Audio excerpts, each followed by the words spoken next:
Hi friends, we're back.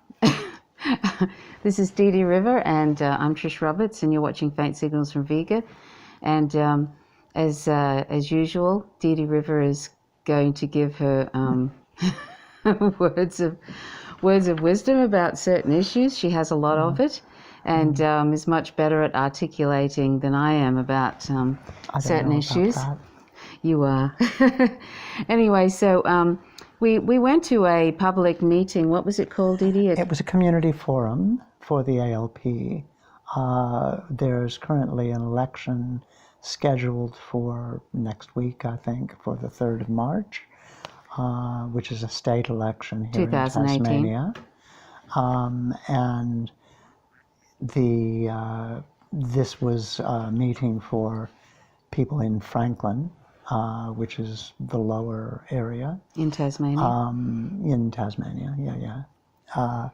And there were 2 state senators, Julie Collins and Catherine Blick. And if I can just stop you for a second, Dee Dee. Yeah. Just for those who aren't, they're not Australian and they may not be interested in Tasmanian politics, you might want to tune out from this, but just know that neoliberalism has infected the planet and we are recipients of that infection. Yes, it's just the local manifestation of global capitalism. Yes, so you might find this interesting we find American politics interesting, no matter how stupid. Yeah, because it affects globally and with the imperialism and neoliberalism and everything else. But anyway, neoliberalism has been exported to this country and has been in force since the early 80s, at least, hasn't it? Yeah. Late 70s. Yeah. And unfortunately now we're, it's getting a bit dire. But anyway, not as dire as the United States, but I think there'd be a lot of people in politics that would like to see it go that way. Anyway, so we went to this community meeting at the Huonville Primary School, and it was run. As I said, it was 2 federal senators, Julie Collins and Katrina Billick, and also the head of the Tasmanian Labor Party, Rebecca White, was there. And then there were 4 of the 5 ALP candidates for Franklin, Catherine Barnsley, Kevin Midson, David O'Byrne, and Alison Standen. And those were the people that were there. So what was your overall impression of it, Dee Dee? That it was the ALP. I think the Australian Labor Party is one of those parties where the name is something of a misnomer. It's just like the Liberal Party here is, in fact, our Conservative Party, and they can be very conservative. The Labor Party has nominal ties to the labor movement, but has been pretty much neoliberal for some time, certainly since the 80s. You're talking about the Labor Party, yeah. Ever since the CIA meddled in our elections and got rid of Gough Whitlam, which actually happened, and they admitted that they meddled in it and got rid of Gough Whitlam, who was the only Democratic Socialist Prime Minister we really had. We really had, and so they got rid of that. So this is another reason why I take an interest in U.S. empire and what they do around the globe, because they well and truly messed us up when they did that. The Whitlam government brought in things like public free university education, tertiary education, free health care, a very good social support system, and a number of things like that. And they were very concerned with trying to make sure Australia stayed Australian rather than came under the domain of global capitalism. Yeah, whatever that means, Australia stayed Australia. But he was interested in Indigenous rights and all of that. Yeah, they were talking about buying back the farm. I mean, that was one of their slogans. Anyway. Yeah, so that was that, and stuffed that up, and then it's been downhill ever since. And then by the time the Hawke government came in, which is also a Labor. The next Labor government, you ended up having the Hawke government putting fees on tertiary education, following up on the undermining of public health that had started under the Fraser government, which was a Liberal coalition government, and so on. So you had that erosion. He was very much in the mode of Thatcher and Reagan. Hawke was. Hawke and Keating were. Paul Keating. They were neoliberal as opposed to neoconservative. And can I just interject for a second? It's really funny because Paul Keating actually has said that neoliberalism, just a few months ago, said that neoliberalism had gone too far. So isn't that the irony in that? Yeah. Anyway. And interestingly, the Blair government in the UK basically modeled themselves on the Hawke-Keating government. Oh, dear. They saw this as a great Labour success and a way forward. How lovely. That should tell you something about the Hawke-Keating government if you don't know already. Labour. And that is Labour, just like the Blair government is Labour. Thank goodness like the Blair government. Thank goodness Labour. for Jeremy Corbyn. Yes, he's actually trying to take back the Labour Party. Yeah, really. Unfortunately, nobody seems to be trying to take back the Labour Party in Australia. Nobody. So, I mean, there was some good things. Or maybe they are, but you don't hear from them. And there was some good things that were said about. There was quite a lot of stuff said in politicalese, which. How much that becomes any kind of actuality is in question, but they were talking about improving Medicare, the public health system here, the universal public health system. And they were also talking about increasing renewable energy use. And there were good plans for having solar panels and small wind farms, and trying to greatly increase the proportion of energy that Tasmania produces that is renewable. Now, background for that, Tasmania traditionally has depended on hydropower, which is, of course, renewable. But there's been major problems with their attempts to continue to dam rivers. The Green Party was basically formed off of the environment movement resulting from the attempt to dam the Franklin River, the Franklin-Gordon River. And so since then, Tasmania still produces a fair bit of renewable, but it has increased to some degree, some small degree, the amount of power produced by wind and solar. We're very well placed for those things. The Bass Straits has pretty much constant, fairly high wind, and so it would be a good place. Now, they built a big cable, the Bass Strait cable, under the channel, the strait between mainland Australia and Tasmania, which is a small island off the southern coast of Australia.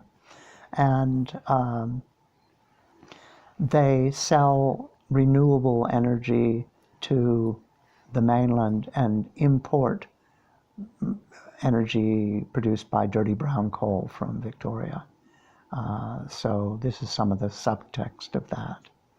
Anyway. Didi, did you want to give a little bit of your background? Because Didi's worked in Parliament and and just give a little bit of background also, about the Green Party and your dealings with the Green Party. Okay, well, this is a very personal set of opinions. Yes. My background was basically I had been studying initially synecology, which is the study of human interaction with the ecology, and as opposed to ecologies in their natural state. So it included a lot of pollutants and toxicology, but also things like development policy, population studies, and things like that, economics, because these are the things that impact on the ecology.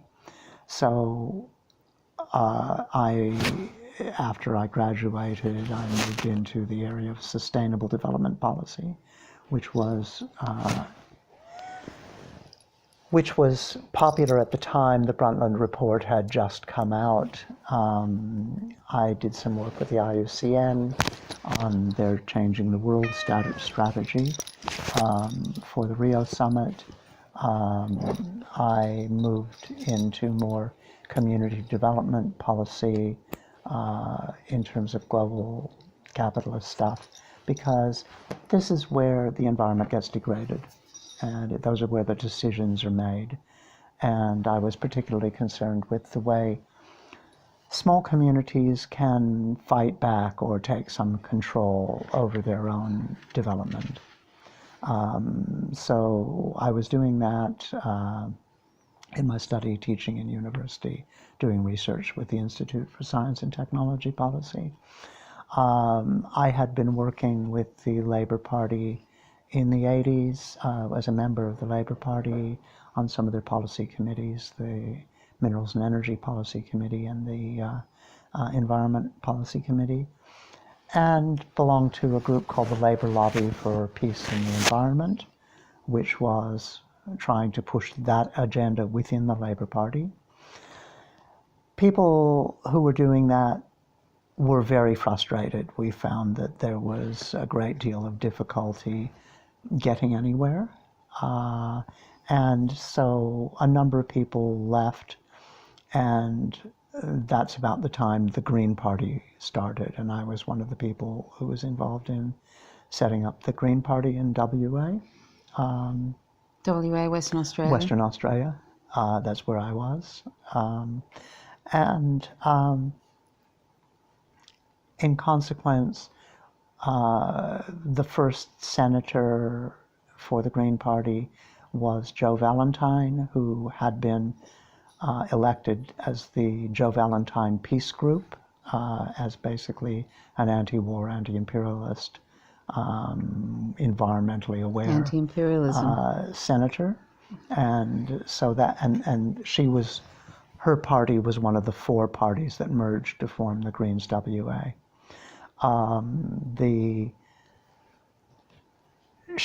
When she left Parliament, Christabel Chamarette took over. She had been the main person for the Australian Electoral Lobby, which was another of the four groups that formed the Green Party. And the next election after that, Senator Dee Margetts was elected, and Dee and I knew each other from work on community development. Dee had done a lot of work on globalization and that kind of thing. She was another person who was involved in the setting up the Green Party. And a lot of her work she'd done in Africa in relation to global development in Africa. A lot of the work that I did was in global development in Latin America and Southeast Asia. And so we worked really, really well together. When she was elected, I became one of her advisors, and we worked pretty closely together. And I worked in Parliament for 5 years. I did a lot of work with other parties, with amendments, writing speeches, and so on. So we did a lot of work on virtually every aspect of society, because both of us had the view that environment is not just about forests and trees. And that's something that had come out in the IUCN Caring for the World strategy, or indeed the Brundtland Report, the Sustainable Development Policy.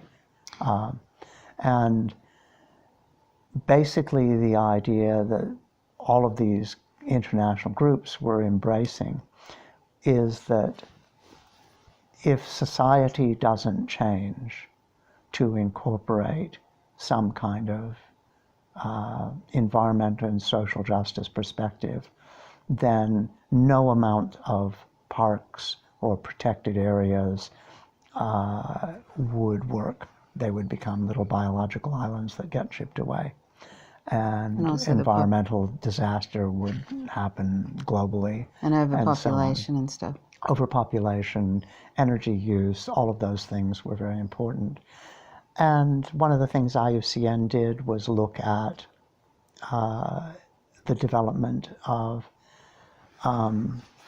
like the shape of cities, the transport systems, how close people lived to where they work, all kinds of things, which ties into the dependence on cars, transport, the use of space that could have been agricultural space, and social justice issues like the earlier forms of the Australian cities tended to be a real mix of rich and poor. There was, in various neighborhoods, you'd find people who were reasonably wealthy living next to people who were very much, working class. And Dee Dee, that was what it was like for me in the 60s, growing up as a child in the 60s. We had a doctor living down the street, and we had, all kinds of people in the neighborhood. That was normal. The Australian Bureau of Statistics actually did a fair bit of work in the 80s showing how that had changed and was changing, the way neighborhoods were, people were being excluded, poorer people from some areas, how rich people were moving into and taking over other areas, and how society was being physically stratified in terms of space, and how that related to the provision of service, like public transport, daycare, medical services, all of those sorts of things. And they showed very clearly how, for instance, poorer people were being pushed to the margins of cities where there was very often very little public transport or unreliable public transport, where there were very little in the way of services, which meant that they had to travel long distances, often in very old cars and things like that, in order to get any kind of service, where you had the process of gentrification and the colonization by the rich of the centers of cities. And that's happening everywhere. And that's happening everywhere. Yeah, all over the place.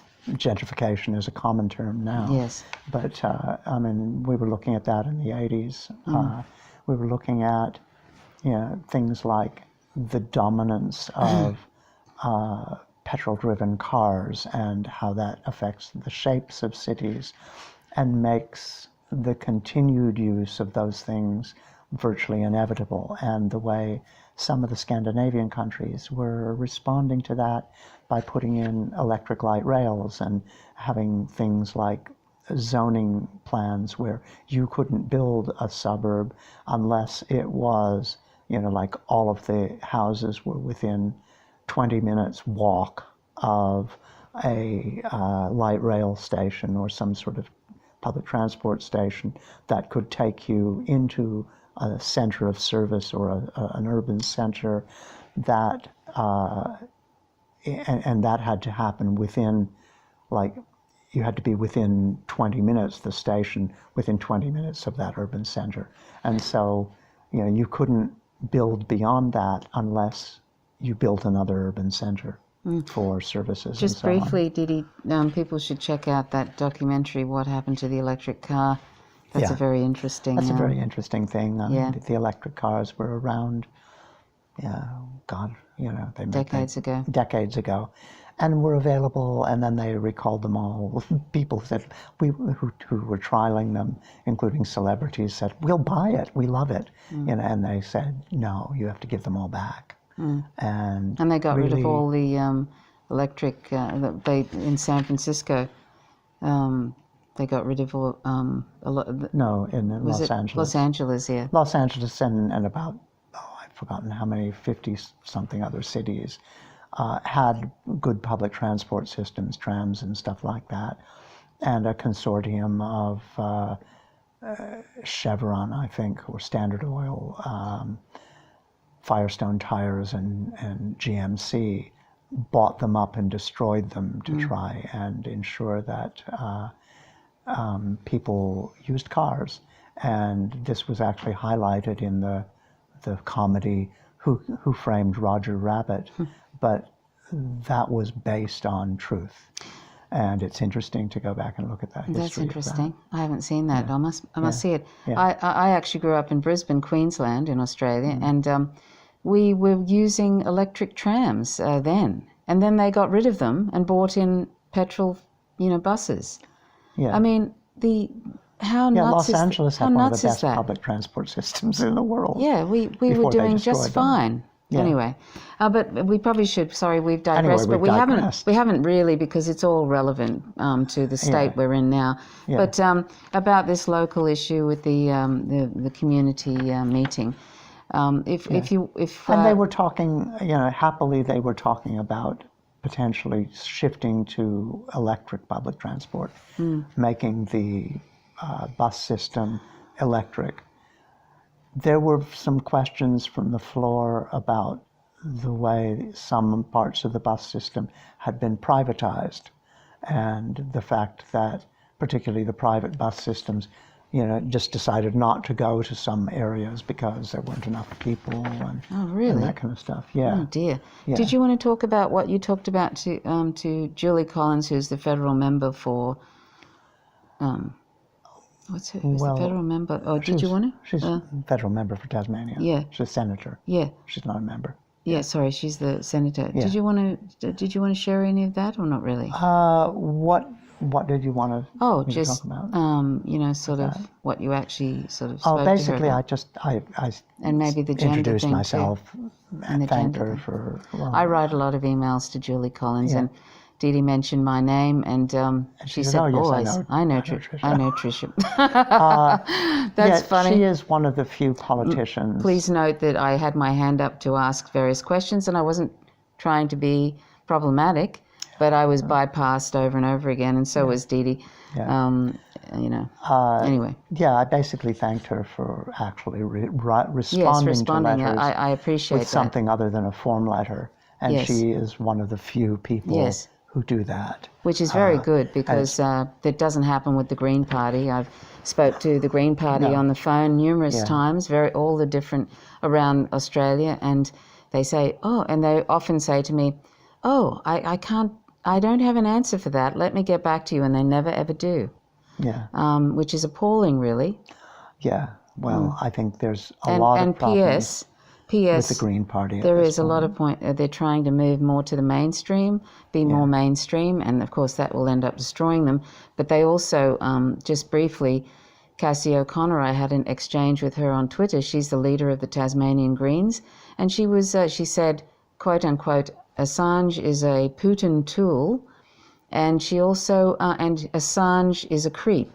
And she also was promoting anti-Russian propaganda and promoted Louise Mensch, who I think is, from what I recall, is really out there. And she promoted her as a non-mainstream media person to go to for information about issues. And some other sort of very strange, problematic outlet too.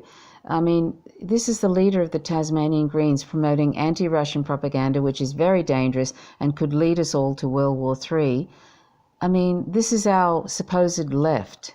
So anyway, they're completely nowhere on imperialism, they're afraid of, and so is the Labor Party, nowhere. This is part of the reason that there is virtually no anti-war movement here. Nowhere. As I said, part of the origins of the Greens WA anyway were with the Joe Valentine Peace Party, and it was a very strong, basically anti-imperialist and peace party with a strong environmental component. And Dee and Christabel, particularly Dee, had a very strong anti-imperialist. Dee Margetts. That was the senator I was working for. In WA? They were both WA senators for the WA Greens. And that was at a time where the Greens WA were not merging with the Australian Greens. mainly because the Australian Greens, they considered them to be much more top-down, and the Greens were very grassroots in their structure, and they didn't want to lose that. The WA Greens didn't want to lose it. WA, yeah. So anyway, since that time, even how they did it? Since that time, basically, since the time Dee and Christabel have left, the issue of imperialism and war has basically dropped off the agenda entirely. Yeah. You don't hear anything really about the American bases. There used to be American bases, coalitions. You don't really hear about that since the big demonstration in 2003, which was massive. I mean, it closed down the Sydney Harbour Bridge and stuff like that. I went on that. That was a great march in Sydney. And nothing happened after that. Nothing happened. Nothing happened in response to that, and nothing happened after that. And since then, they brought in more rules and regulations to try and shut down protests and make it more difficult, as they have in most places in the world. We went on a couple of Welcome to Australia marches, and that's sort of to counteract the very negative anti-asylum seeker sort of policies they have in Australia now on both sides, LNP and the Labor Party. And we'll talk about that in a minute too, what was said at this meeting about asylum seekers. Somebody asked a question. But anyway... Just very briefly, yes. LNP stands for the Liberal National Party Coalition. Yeah. They're the sort of duopoly and they're we have here. the very conservative group. Yeah. And the ALP, if we use that, is the Australian Labor Party. Yeah. And and neither ALP doesn't seem to have much relation to Labor in a socialist sense, and the Liberals have nothing to do with liberality. So just briefly, Didi and I went on a Welcome to Australia march. The first one was pretty good that they had, and then the second one was, we might have actually missed the second one. The first one had union people in it. It had the unions involved and the Socialist Workers' Party and various migrants, and it was much more. It was a march through the city. And a march through the city. And it was actually a good, it was really good. It had a lot of different people. Then I think we missed the next one for some reason. And then the third, the second one we went on, it was a much smaller, and they didn't go through the city. They went sort of from a park, Battery Point Park or something, along the sidewalk, along the footpath, really, really scurrying, and then past an open-air market. Yes, Salamanca markets. Yeah. And you wouldn't have even known it was March. And then they arrived at that sort of a little park. Yeah. And then Didi and I had this very large banner of which had a Noam Chomsky quote on it, which was about if you're worried about terrorism, well, there's a really easy way of stopping it, and that is to stop participating in it. Yeah. So we had this really, really large banner, really large. It was like, I don't know, was it 10 foot wide or something? 12 foot, something like that. Yes, it was huge. And they were all, it seemed, I don't know, maybe I'm just paranoid, but it seemed like they were accelerating to try and get away from us because they wanted, it seems like they've completely sterilized this, not that it had an anti-war message the first time, but it seemed to have some kind of guts to it. And this time, it was like they don't want to acknowledge that these asylum seekers are coming from somewhere. Like, welcome to these poor people who've been displaced. Yes, the white man's burden. It's like, these poor people who are trying to better themselves or something like that. As if they came out of nowhere. As opposed to the fact that these people are seeking asylum from the wars. Yeah, but that we've created. We've participated in. The U.S. empire has expanded. Obama expanded 2 wars to 8 during his 8-year administration, and it's just continuing on with Donald Trump and getting worse. And we're the West and allies, and led by U.S. empire, and I call it an empire because it's got between 800 to 1,000 bases worldwide, so it is an empire. We're following... They're actually after global domination. Yeah, they are. Pretty clear. It's becoming even more explicit in their rhetoric when they're no longer talking about terrorism and the war on terror. They're talking about competition. Yes. They actually, the Pentagon has actually put out a paper. Using that kind of language. Yes, Mad Dog Mattis, General Mad Dog Mattis put it out. Who are their competition? Russia and China. Yes, primarily. they actually put out, the Pentagon put out this thing saying they're no longer interested in terrorism. Of course, terrorism was a great way, ISIS, which they helped create through a vacuum in Iraq, and actually have been funding them. If you listen to Tulsi Gabbard's speech about it. Basically created jihadism from Afghanistan, from their support of the Mujahideen. Yeah. And so they've actually created this sort of terrorism, which has helped them sweep through the Middle East to gain hegemony and resources. And so, but now they're saying, oh, we're not interested in terrorism anymore. Literally, they're spelling it out. China and Russia, they want global spectrum dominance. And this is what they're going to do now. So anyway, that's why, when Cassie O'Connor promotes anti-Russian propaganda, it's very, very dangerous, because there's so much anti-Russian propaganda now, and there's a reason for that. But anyway, so we went on that. And I just want to say, we're not saying that either Russia or China or our ideal societies or something like that. No. But the difference between Russia and the United States is the United States has something like 900 bases globally and troops everywhere, and its military budget is 10 times what Russia's is. Russia's is a bit more, I think a third more than that of the UK. Yeah. And when it's maybe half again as much as Germany's. If you look at Germany, UK, and France, their budget together is bigger than Russia's. And Russia does not have a large military budget. No. It has sophisticated military technology, and that's what bothers the United States. Russia has the capacity to actually attack the United States in its home territory. And they are virtually, they're one of the very few places that isn't completely subservient to the U.S. That has that capacity. Yeah. So they're one of the only places that can effectively resist or form any kind of a break on the U.S. That's why the Russians can, in the UN, if the U.S. are trying to do something, they can stop it. Yeah, and let's not forget that it's documented that the CIA have meddled and the U.S. government have meddled in 81 That's countries. Overthrows of government. Yes, overthrows of government from 1946 to 2000. Yeah. 81, and they're going on and on and on about Russia meddling in U.S. elections, and if you look into that and you look into William Binney and the NSA whistleblower, find out what he says about that. Not that Russia doesn't meddle in things. Of course they do. All governments meddle.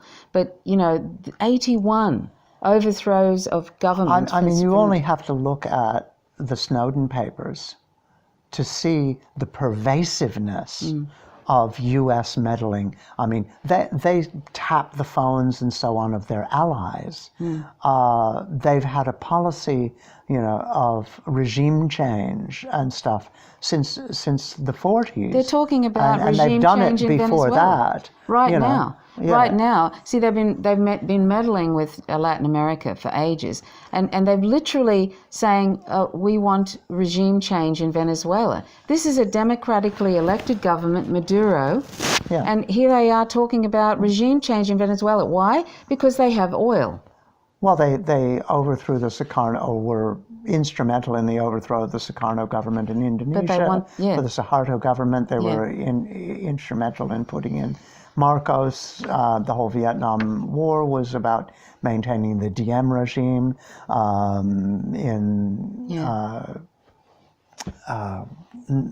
Nicaragua, it was General Somoza. They were instrumental in having the presidential palace bombed in Argentina and Allende overthrown and killed in the presidential palace. Yeah. This is an elected Can you imagine if And the somebody reason- killed the president, bombed the White House? Could you imagine the response that the White House would do? And yet they did that to. And they do that. They've been trying. They've got policies to dominate, Latin America and their hemisphere. And they put in these dictators like General Pinochet. Yeah. And 60,000 people have died through their meddling in the Latin America, and that's not including people that have gone missing, all sorts of things that disappeared. Yeah. 60,000 people. Since there's been absolutely tens of millions of people have died as a result of U.S. meddling. Seriously, just look into it. But anyway, we're getting on a broad range here, but it's all relevant because we have no political party in Australia that's truly anti-imperialist. It's like what I was saying about the Welcome to Australia thing is as if these asylum seekers are coming out of nowhere, that they're coming out of a vacuum, that nothing's causing it, when we actually, Australia, nobody really, like the Greens say, oh, well, we mention it every so often in Parliament. You don't see anything on their social media pages. They're all talking about fish farms, for goodness sake, or whatever. They're talking about these safe issues or that really, they're just puff pieces, really, aren't they? Puff issues. Well, I mean, it's local. I know. Locally important fish farms. Yeah, I know, but if people were vegan, there wouldn't be fish farms. But honestly, they're awful. The deforestation is probably more of an issue. Yeah, sure. I mean, fish farms are a problem for sure. Yeah, sure. Sure, they're awful for the environment, but they're awful for the fish. Terrible things happening all through Tasmania. Yes. And, they want to cut down, the Tarkine is this fantastic old rainforest in the north. Yeah. And people are constantly having to protect the Tarkine. In the age where there's climate change, why on earth are we having to protect ancient rainforests? And this is what neoliberalism does. Basically, there are World Heritage areas that the coalition government is trying to go into and open up for logging, for pulp mills. Yeah. One of the least value added things, you're basically really chopping down these magnificent forests and turning them into paper, into trash, that you can then sell for, a few dollars a ton. Yeah. It just gets ridiculous. It's disgusting. And these forests are home to non-human animals. It's their forest too. This is their planet too. We're both vegan. We recognize that it's their planet too. Yeah. So these forests aren't pretty places for us to look at. They're actually home to non-human animals who deserve the right, one, not to be used as property, and two, this is their planet too. So, And I mean, while this forum started out like almost any kind of meeting you see these days, with an acknowledgement of the Aboriginal land owners, traditional landowners. It's a lot of this, which, really. Let's face it, nearly all of the Aboriginals in Tasmania were eliminated through a policy of genocide.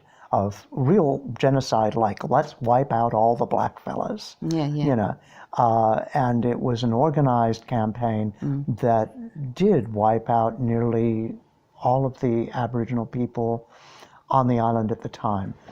There were people who were belonged to Aboriginal tribes who were on the mainland or elsewhere. So those tribes weren't entirely devastated. There were a few people who were put basically in prison on a little island. And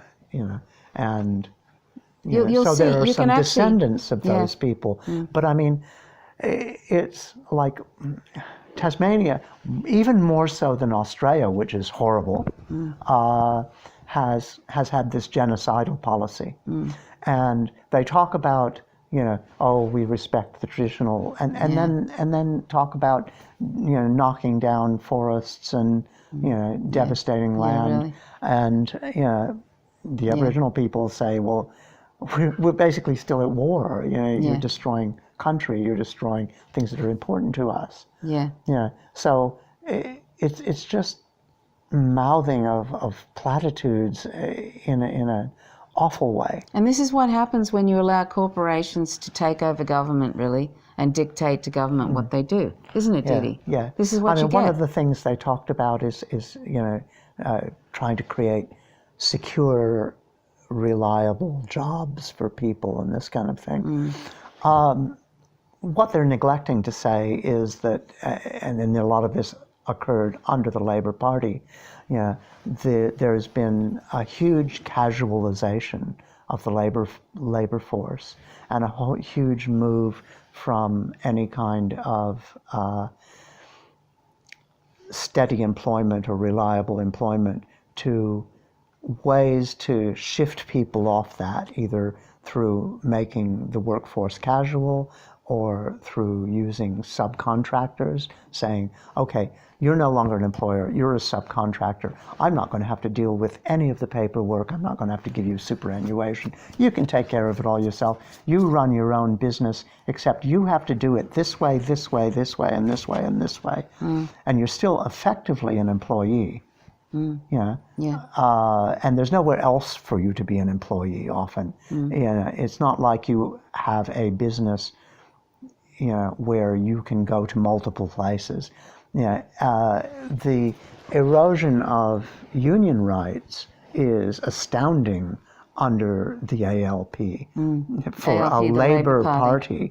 to be so involved in the erosion of union rights is outrageous. The ILO and the UN look at Australia and say, what's the ILO? The International Labour Organization, say that Australia is outstandingly the worst condition for unions and violates nearly all of the protocols and absolutely the worst of any developed nation.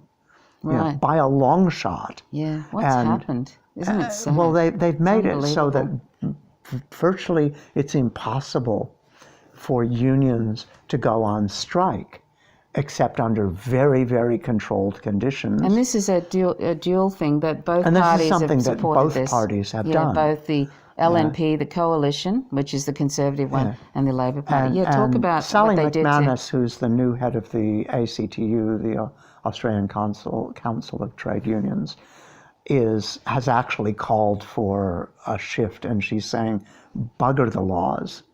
Good. She's gotten a lot of flack, yes. Oh, good. Yes, a few months ago. Oh, great. And, this is late February 2018, by the way. Yeah, I think she said it in November 2017. And she's copped a lot of flack on these things. Isn't that weird? Yeah. I mean, this is the thing. The Labor Party talks about asylum seekers, but they are just fine with the idea of turning back the boats and the offshore processing, sending everybody off to Manus Island, and having a policy that no one who comes by boat will be allowed to be resettled in Australia. And this is something. It's shameful. Bill Shorten in 2015 managed to defeat the left wing of the Labor Party to maintain these kind of policies. And do you know what and for them to be kind of mouthing, oh, but we're so much better than the coalition. They're not. No. Do you know what? Maybe slightly, but it's sort of like Senator Julie Collins was saying how, some people say that Bill Shorten is too left, too far left. Yeah, that was shocking. Please. Yeah, my response Bill Shorten, who meets Netanyahu. Was not anybody I know. No, nobody we know. Nobody we know thinks that he's too left. In fantasy neoliberal land, he might be too left. Maybe if you're talking to the coalition, they might think he's too left. Yeah, really. But I mean, the ALP Milk at this toast. point is to the right of Malcolm Fraser, the person who was the Prime Minister of the... was involved in the dismissal of the Whitlam government. Gough Whitlam, where the CIA meddling part Yeah. in the mid-70s. yeah, and yeah, I mean, at least he welcomed. I mean, he was known for welcoming asylum seekers from Vietnam. Yes, really. Yeah, and And actually, Gough Whitlam was sort of thought the Vietnam War was abominable. You know, and in fact, the CIA said they were part of the, they were supporters of the Viet Cong or something. They some slur toward Gough Whitlam. That's one of the reasons they got rid of him. Meddled in our elections. Anyway, but so we probably should talk a little bit about the local thing with the. okay, yeah, a lot of the stuff that they were talking about was health related. It's all good stuff, by the way. Yes, That overall thing, it's very important. It's all related. It's very important. It's all related. But I mean, the health system here has been undermined consistently by private health insurance, and they've allowed the public health system, the universal health system, to degrade. Intentionally. Intentionally, because that pushes people towards private health insurance. Yeah. Which it's done for me, which it's done for Dee Dee. Which, yeah, I mean, at a certain point you kind of say, well, if I want to be sure, I recently had to have surgery on both my ankles. They were buggered due to work and industrial sort of stuff. And she had real mobility problems. Yeah, it was so getting to the point. It was a necessity. It was, injury that, like progressively got worse over a number of years, to the point where it was hard for me to walk up to the road. Or even it was painful to walk across the room. No, they're good. Yeah, I've managed to have surgery on both of those. And that was excellent. And that would have been considered elective surgery, which would have taken years. Difficult, or it might have been considered important, but it still would have put me on a waiting list that would have taken years. Yeah, and that's intentional. They have these long waiting lists so that people do go to private health insurance. And the private health insurance industry is, to a large part, subsidized by the government. Or to a certain extent subsidized by the government, and of course subsidized by the people, instead of increasing. But I mean, I was involved in a study that was a survey designed to encourage people to think that, it was structured in a way to encourage people to think that, private health is good and public health has problems, But the responses I found I was getting from people was that even if they were on private health insurance, they wouldn't go to a private hospital. We're back. We had suddenly our phone cut out, so we're just resume what we were talking about, and you were talking about health. I was just talking about health. I was involved in a national survey on private health versus public health, which was structured in a way that was intended people see or feel that public health was inadequate and they really wanted private health, as some surveys are. Now, one of the things that happened is that nearly everybody who responded said that they preferred public health. Public health hospitals were better, they got better service, they felt that the treatment was better. Particularly, they really liked the public teaching hospitals. They thought that they got the best care and certainly technologically the best medicine. Part of that is that in Australia, doctors will often work in both public and private. Yeah. And so you're seeing the same doctor anyway. Also, teaching hospitals are up to date with the latest. Yeah, they're the latest. That's where the doctors who end up going to private health are learning or teaching. When I was a registered nurse, this is a long time ago now. Well, it's not that long, but the time that I'm going to talk about is a long time ago. It was a well-known fact that public hospitals were the best place really, to seek treatment. And it was just a little bit of a myth, that these private hospitals were better. Well, this survey, it was really interesting because I was working on it for a few weeks. I had a job. It wasn't something that I was involved in particularly. But I did encourage people to talk about their experience and get kind of fairly complete information. There were a lot of open-ended questions. And basically almost everybody said that they preferred public health. They felt they got better treatment. And that many of them said that they wouldn't tell people that they had private health insurance in case they weren't getting public health treatment. And when you have that, you kind of wonder, well, what's this private health business anyway? And in Australia, it tends to be you go along to the doctor you'd be going to anyway. You might get in instead of a waiting line earlier, but they will charge you something, and the public health, the private health insurance will cover some percentage of that. And it covers regular doctors and all kinds of things, dentists and that sort of stuff. But there's no reason for it to be like that at all. It doesn't completely cover, by the way. It doesn't completely cover. There's always a gap of some there's sort. Always a gap. But which is increasingly, like the degradation of public health. And the premiums keep going up and up and up. The premiums keep going up and up and up. And I've heard that recently that the ALP are planning on putting a cap on increases in the premium. This is their big reform of health. Instead of sort of trying actually having a commitment to the universal health care system. And increasing we have what we call the Medicare levy, where I think it's 1.75% of your tax, whatever your tax would be. 1.75 of that is your Medicare levy, and you have to pay that too. And it doesn't usually amount to very much, and it pretty much covers the universal public health system. And people have said, well, look, increase it to 2%.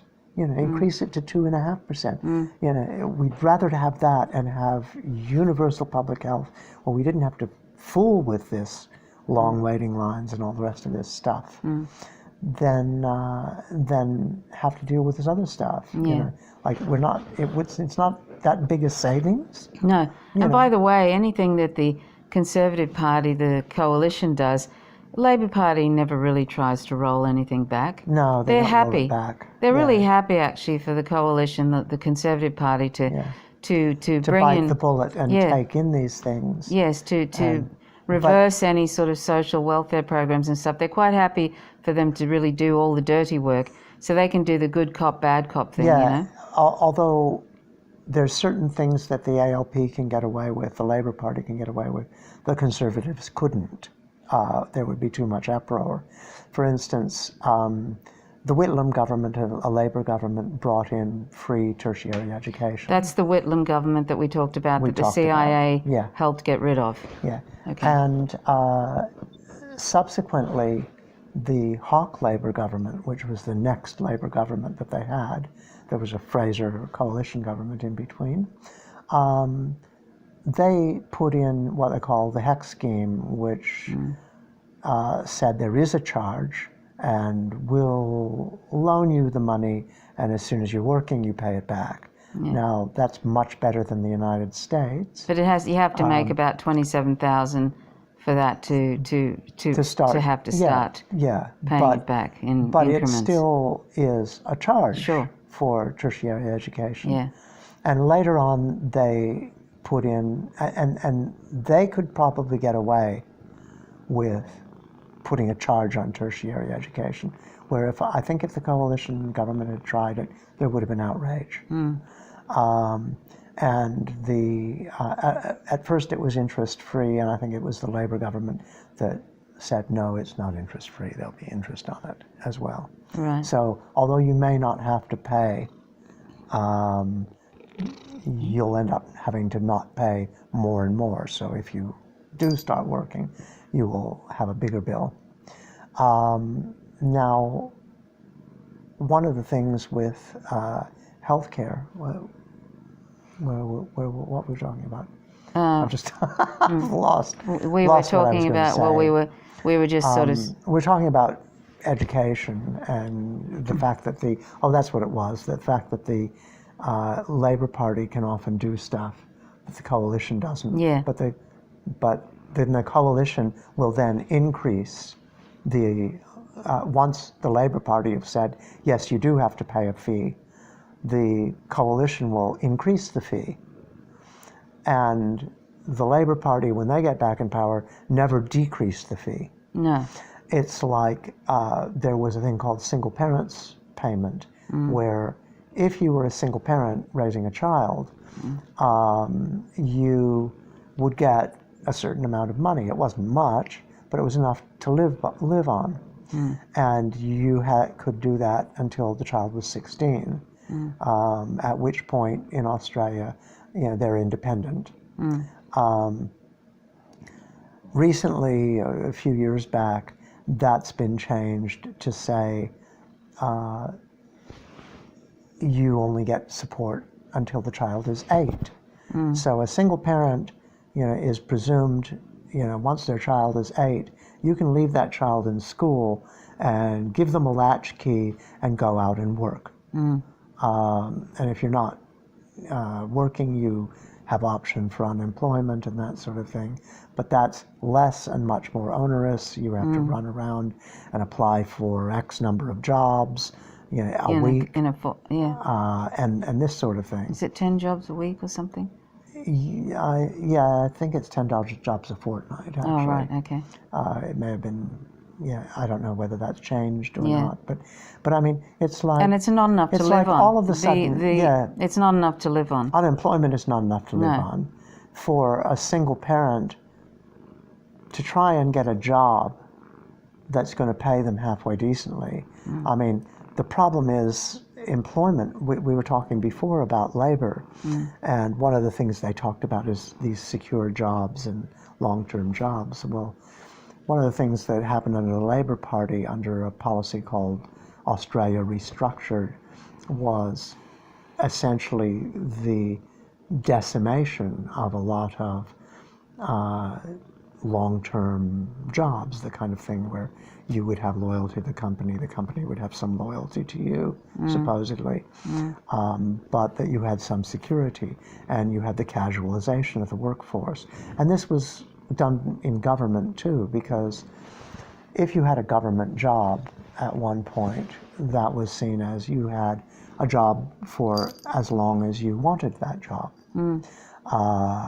As long as you weren't doing something terrible, as long as you were working at a reasonable level. There had to be a reason for you to be fired. But you could expect to keep working. What they did in the 80s is say, don't hire anybody. They told various government organizations like the Electoral Commission, they were not allowed to hire anybody as a permanent employee, which meant that you could hire somebody as a casual employee for 6 months. If they worked more than 6 months, there was a requirement that they be employed at least as a part-time worker, and that granted them certain rights. So what would happen is somebody would work for the Electoral Commission doing fine work, get to 5.5 months, and then they would sack them.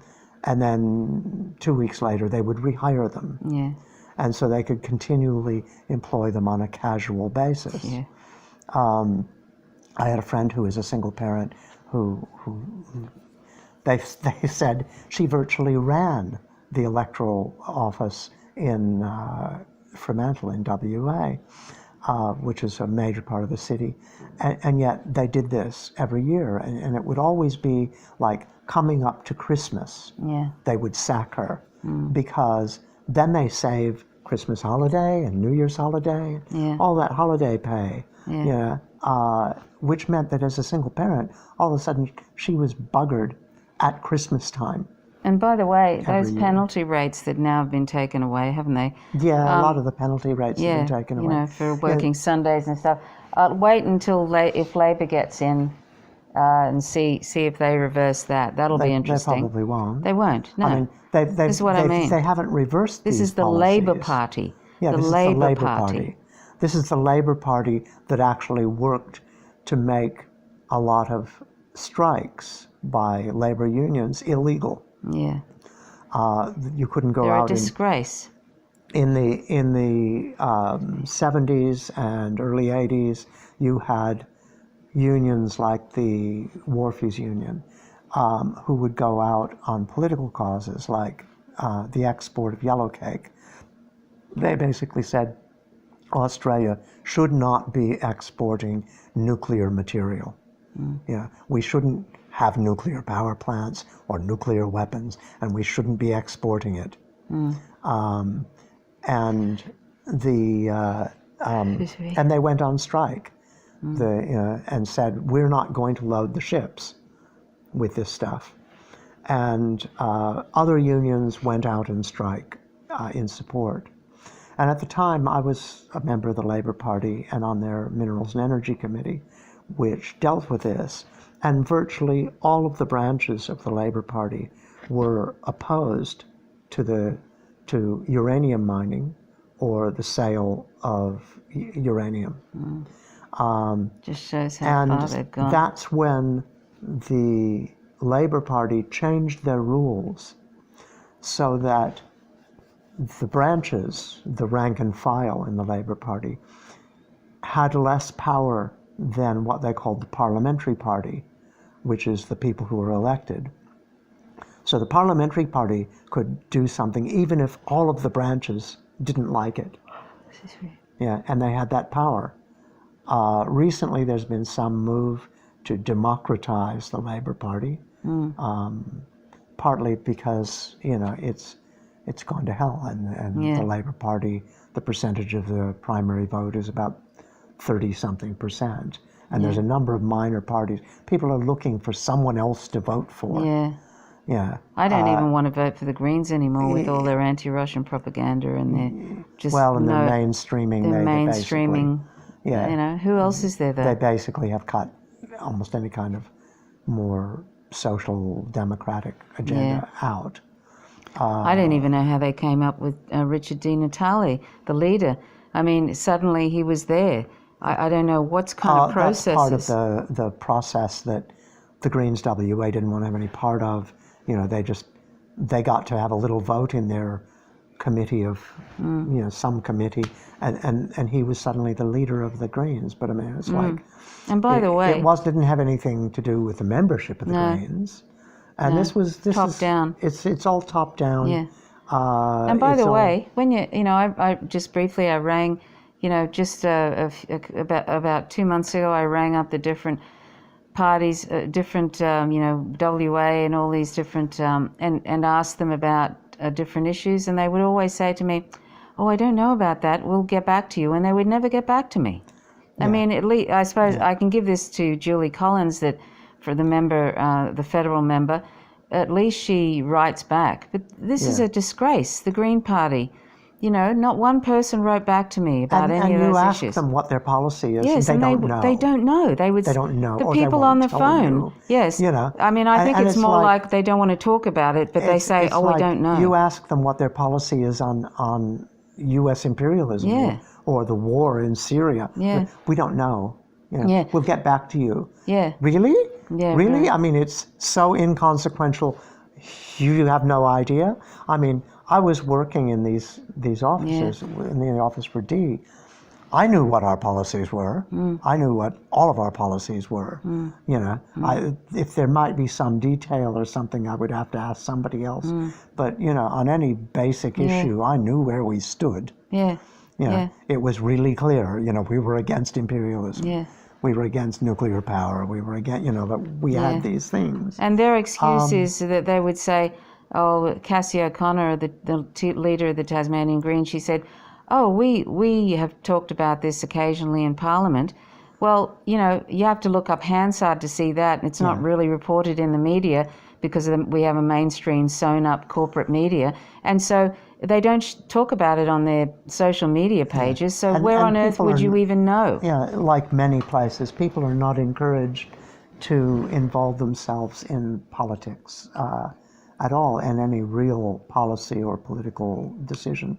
So people have very little idea of what is going on in Parliament at any time. The only person at the best of times. The only person that was pretty good on U.S. imperialism and Palestine and all of that was Scott Ludlam, and they managed to somebody managed to get him out because he was had dual citizenship, and he hadn't renounced one of the citizenships, so he had to resign from the Green Party. So there goes that guy. Rhiannon might have been pretty good, but they're getting rid of Lee. She's a sitting senator. And wait for this. And they're saying we're going to oppose pre-selection, so she won't be the Greens candidate. And next why time. is that? Why is that? Because she's actually interested in opposing. She's interested in fair trade.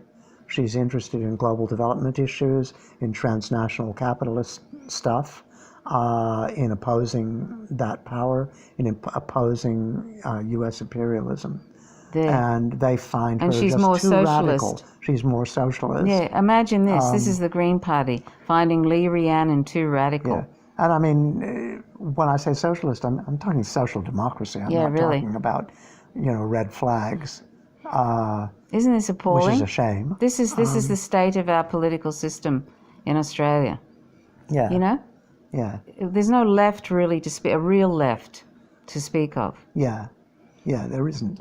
I mean, there used to be the Socialist Workers' Party, which was a Trotskyite group, but I don't think even they're doing anything anymore. No, I don't know.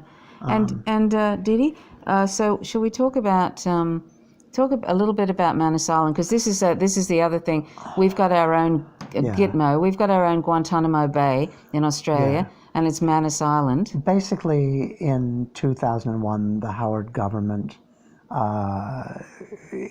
That was a Liberal government, which was a Conservative government. Very conservative government of John Howard, and there were various people, because Australia is an island continent, not far from Indonesia and Southeast Asia. There are a number of people who try to get to Australia by boat, and they come from Indonesia mainly and sail across the Torres Straits, and it's not, it's not far. It's not a big sail. A lot of the boats are old. Old and dangerous. They'll tend to come here and abandon the boats. Yeah. And they're always overcrowded. Yeah, they're always overcrowded. I think, the people smugglers who make a lot of money. I mean, people smugglers, it's basically people who are making money. Yeah. But and they're poor people too. So this is the thing. Trying to help people get over here. The people want to get over here. I mean, there's a lot of, it's like... And escape the countries that we've destroyed. Western allies have destroyed. Most of the people who come that way come from Afghanistan, Iraq, and places like that. I've likened this to, setting somebody's house on fire, and they come running out to seek a refuge at your house, and you refuse onto your lawn, and you refuse to let them in, and you want to send them back to their burning house or to some other god awful thing. That's what it's like. If you really try to get over the fence into their yard, you grab them and throw them in a cellar and lock it. Yeah. This is what we Western allies, led by US empire, are doing, creating all these asylum seekers, and then we treat them like dirt and put them in detention centers. Their children, they suffer from terrible psychological illnesses. A lot of them try to kill themselves, and it just goes on and on and on. Yeah. It's a mental torture because there is no end to it. They don't know when they're going to be released. It's just like Guantanamo Bay. This is what we do in Australia. Yeah, basically, they came up with this thing, the offshore detention system, where if they found a boat, they would either send it back to Indonesia or take the people and take it to some other place in Asia and say, you can't come to Australia. We're going to take you off to PNG, Papua New Guinea. And Papua New Guinea is... Papua New Guinea. Papua New Guinea, excuse me. Papua New Guinea. And Papua New Guinea, for a long time, was a protectorate of Australia. So Australia has sort of a dominant, almost colonialist relationship to PNG. And so they've chosen an island there, Manus Island, and also, what's the name of the other? Nauru, which is the smallest nation, island nation in the world. It has a population of 10,000. It's in Micronesia. Yeah. And they pay them to do this. And they pay them, a bunch of money to put these detention camps. Yeah. And the detention camps are basically kind of concentration camps. And they say, if you come by boat, you will never get to be settled in Australia. Yeah. And this is an effort to save people by, dissuading preventing them, save people who might get hurt on the boats. Yeah. Yeah.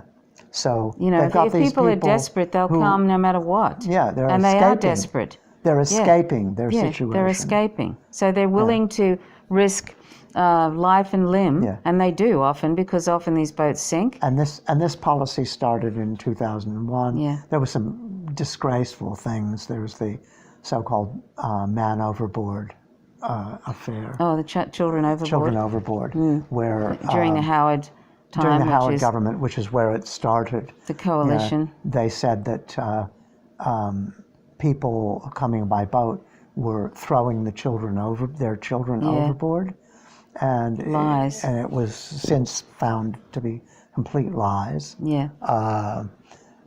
But they tried to make it out like these people are awful, and it's a form of otherizing and building hatred, and creating the notion that these are just disgusting, criminal, illegal migrants. Yeah, I can't tell whether Australia... illegal migrant thing all the time. Yeah, the illegal. illegals. Yeah, like they're coming out of nowhere, these people. And I don't know if Australia's getting more racist, or if we've always been this racist. Well, I know we've been... White Australia policy, I think. Sure, but I mean, racism. I thought it was improving. Yeah. And but I sort of really have to wonder, because when we were in this meeting today, and this woman brought up the issue of Manus Island, which Julie Collins sort of wasn't happy with. None of them were happy with this uncomfortable subject. A few of us clapped. There was probably a third of the place clapped about her bringing this up, and the other 2/3 seemed like they were silent. I don't know. Did it seem like that to you, Didi? Yeah. Well, I hope that's not representative. It's a bit of a disgraceful thing. Yeah. I mean, when the Howard government lost power, and Kevin Rudd came into power in 2008, they actually reversed the offshore detention thing. And that was no longer the official policy for a little while. And in 2010, 2 years later, less than 2 years later, under the Gillard government, which was again Labor, they put it back in, and it's been in place since. And a lot of countries like the United States, I mean, Trump said when he was speaking to Malcolm Turnbull when he was first elected, we were trying, because we've promised never to settle any asylum seeker who comes by boat in Australia, we're desperately trying to settle them somewhere else. And they said, you promised you would, take some? Yeah. And there was a phone call that was intercepted and between Trump and Turnbull. And Turnbull was trying to say, well, look, just take a few hundred, or say you'll look at a few hundred, you know, and possibly then not take them, you know, and They talk about them Trump like they're was saying, things. Trump was saying, you know, Rubbish. well, no, he said, you guys are worse than us with your migration stuff. And it's true. Yeah. You know, Australia has been held up as an example. Bad, but I think that there's a bit... has been held up as an example by countries wanting to suppress asylum seekers and stop them and forbid them in Europe and other places. And this is appalling. As see, the Australians are doing it, you know, and it's appalling. It's appalling because you know, we're we an used example, an international example of how to be hard-nosed, cruel, you know. And it really is very cruel. Yeah. And you might want to talk about what it's, you know, some of the things that are, you know, happening there. I mean, people try to kill themselves People try regularly. and kill themselves all the time, but I mean, people are just being left in these conditions. Toxic mold. There's literally currently a big thing of toxic mold where the doctor went over there, a researcher, to see how bad it was, and they wouldn't let him wear protective. He wanted to wear, you know, biohazard suits and all this stuff, and they wouldn't let him because they said there'll be a riot. And he was there for a week, 10 days, I think, and he came back and he said, "I've got gastrointestinal, you know, illnesses. I've got all kinds of problems." People who work there. This is, of course, another effectively privatized prison. Yeah. It's being run by Transfield, now Broad Spectrum. Yeah, now called Broad Spectrum. What a weird name. Yeah, it's a Spanish company. Broad Spectrum Antibiotics. Yes. Yeah. Anyway, you know, like it's, and they've had all kinds of inquiries because, you know, medical professionals and people who've gone over from Australia to, you know, address problems there have seen, you know, the fact that there's, you know, regular sexual abuse, violence and stuff against these people. And there's children. Against children there.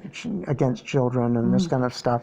And it's horrific. Yeah. You know, they've come back and reported these situations are horrific, and the government's response was to make it illegal for them to report these things. Yeah. So these people are already traumatized from the wars that we've caused, and then we traumatize them again with an unending, you know, they don't know when they're going to get out of there. And there's no prospect of getting out. No, there's no prospect of getting out. And they're talking about resettling them, and for a while they're talking about resettling them in Malaysia. Yeah.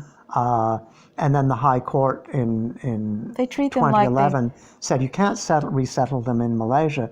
Malaysia is not part of the agreement on asylum seekers, the international agreement. So they have no agreement to treat these people decently or humanely or anything else. Yeah. You know, they could just take them all out and kill them. Yeah, and I bet you if these asylum seekers were French people or, you know, some European white person, you know, and there was you know, they'd be like this, take them immediately. This is complete xenophobia, racist stuff that's happening. And this is, Australia used to have this, you know, kind of pride itself a little bit on multiculturalism. You know, I don't know how deserved that was, but, you know, anyway, that's what we used to do. Our treatment of Indigenous people is awful. I think under the Hawke government, that was one of the positive thing that they did promote, multiculturalism. So, and you have cities like Melbourne, where I think Melbourne has the largest population of Greek people outside of Greece. Tasmania is pretty white. Which is kind of a bit scary. Tasmania is unfortunately very Anglo-white. We're Scots-Irish here. You know, in places like Melbourne or Sydney, there's large Portuguese, Italian, Asian, you know, particularly since Malcolm Fraser, you know, welcomed Vietnamese asylum seekers. You know, there's a large Vietnamese community there. There's large Muslim communities, Chinese communities. Australia, to a large extent, is a very multicultural country. You know, virtually we have everybody, a Muslim everybody community. here has come from somewhere else. Yeah, we have a Muslim community too in Hobart. Yeah, a small one. A small one, but it's growing, and Yeah, and there's people from what part of Africa? Kenya, and I don't know. There's people Ethiopia, coming. I think. Ethiopia, yeah. Yeah. Anyway. Yeah, there's, but it's still very, very, very wide. Yeah, very, very wide. Very, very wide. Yeah, yeah. And Put your talking to sunglasses people on who are people of color who are coming from some other place. Yeah. Yeah, they talk about being looked at regularly. Yeah, like Yeah. as they try and go around on buses or whatever. Yeah. They're objects of attention. Anyway, so we should talk about. So let's just talk about the. Anyway, just know that the conditions on Manus Island and these detention centres are absolutely appalling, and people are so traumatised they're trying to kill themselves in awful ways because. Yeah.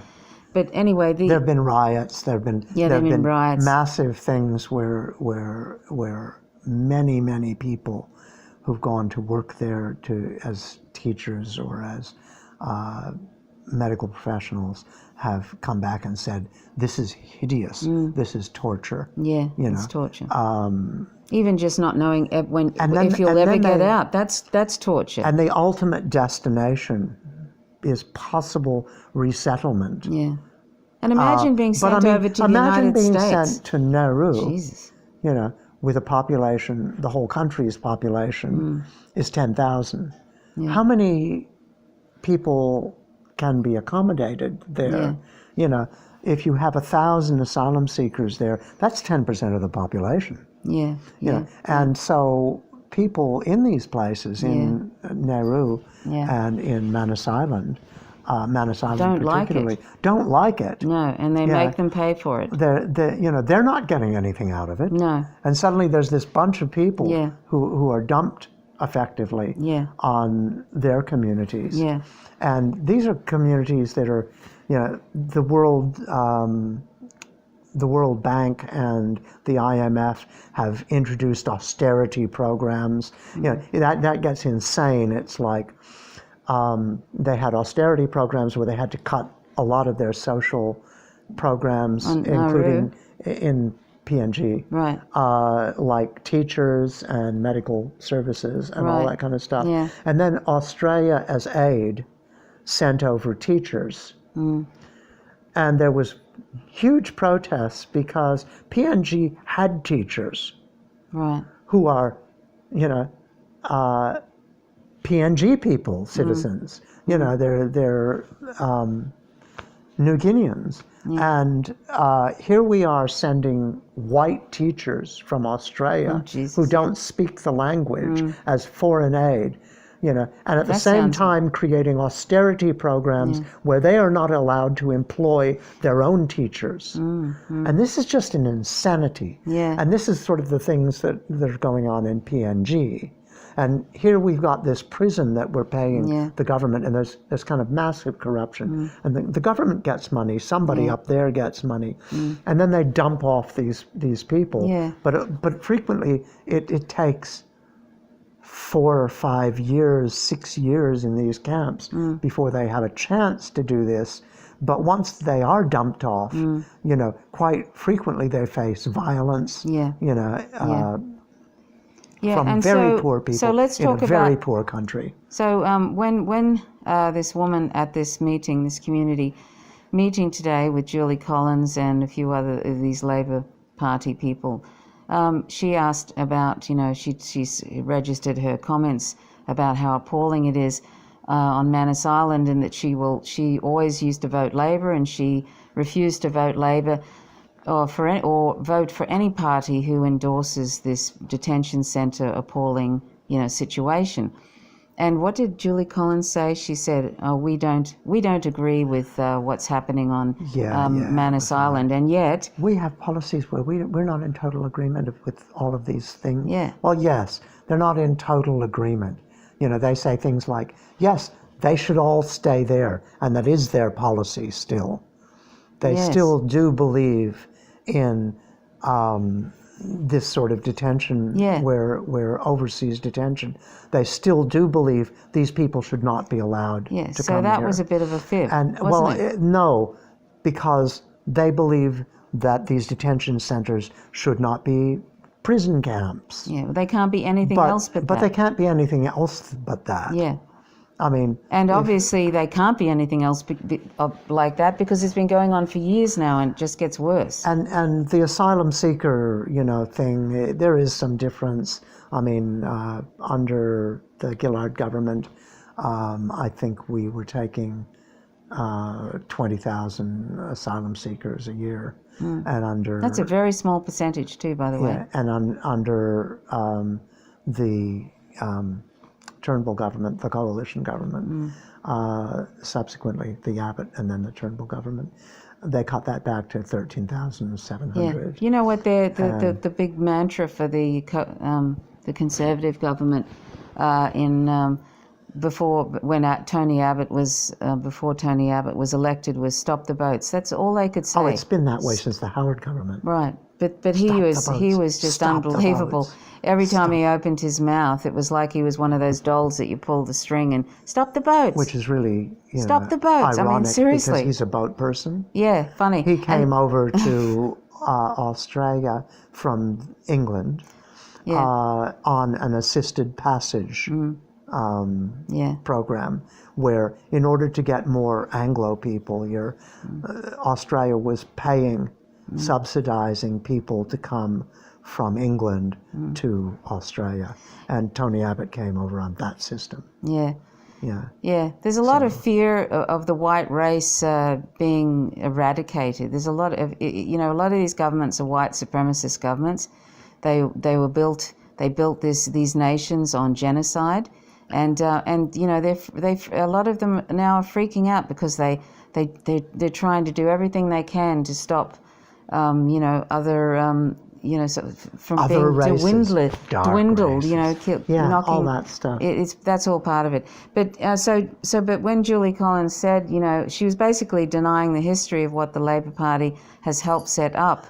And their current policy. Yeah, and their current policy. And she's a federal member. Is still, to have,